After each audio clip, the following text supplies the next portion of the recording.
Welcome back to this video, grade 12. In this video, we're going to take a look at question 3 of this question paper.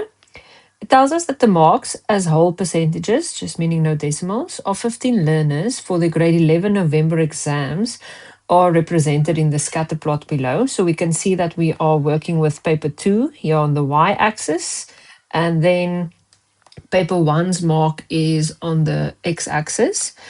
It then says state the mark for paper 1 of the learner who did the best. So that means the x-axis, and the one furthest on the x-axis is that one, that dot over there.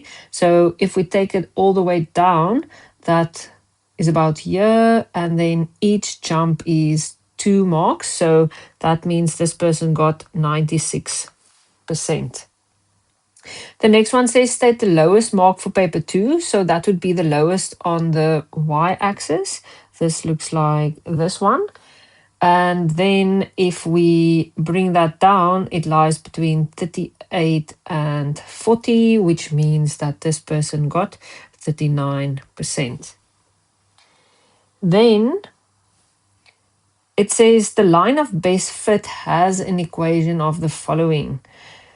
If a learner got 67% for paper 1, so that is on the x-axis, what could that learner expect to get for paper 2? Round your answer to the nearest whole number. So that just means that we are going to substitute this 67 into the place of x in our equation. We're going to type that into the calculator, and then our rounded value would be 63%. So if the next question now says it is further given that the mean for paper 1 is 67, on the scatter plot above, sketch the line of best fit clearly indicating the y-intercept. So we know that this constant number in the equation, the 5,862, that is the y-intercept, and the point, the average of x and the average of y. Now, we already have 67 as the average of x, so that means that 63 would be the average of y. So now we just need to go and plot this. So I'm just going to use a brighter color. So 5,862 would lie over there on the y-axis, and I would just show that as a coordinate. And then we've got 67 and 63. So 67 and 63 would lie around there. So that would give me 67 on the x-axis and 63 on the y-axis. And then I will just take my ruler and I would make sure that I draw a line through those two coordinates. And that's it. So we're just showing that it's going on and on.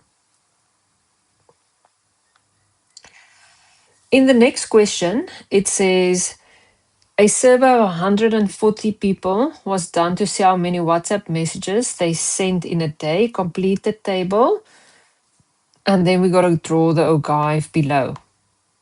So a cumulative frequency means it's the total of each row and then added with the previous row. So if there is 14 as the total, then it means the frequency for the first row was also 14. Then we're going to add the 14 and the 32 to get the next answer. That gives us 46.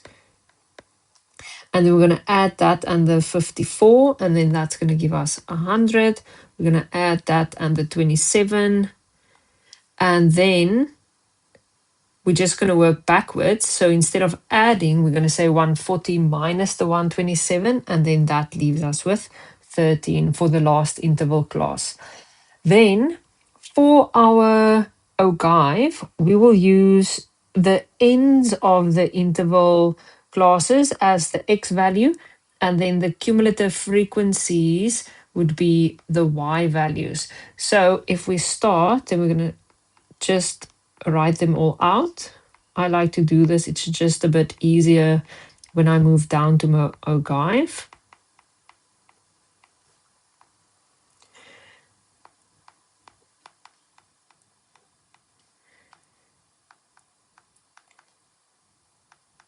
Okay, and then we're also going to make sure that if we start our first interval class by 20, it means the previous interval class ended by 20 and there were 0 entries in that previous interval class because our ogive does need to start on the x-axis. So the first coordinate that we have is at the bottom, 20 and 0. And because this is my starting point, I'll also put in the coordinate. Then the next one is 40 and 14, so that would be about there. Then 60 and 46, 80 and 100,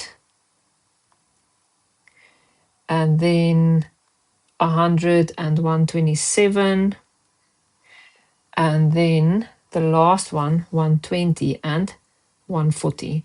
And then I would suggest, I'm now not going to use a very thin marker, but I would suggest that you use a thin pencil or a pen, not a very thick highlighter when you draw this, especially if you still have some questions where you need to read off this diagram.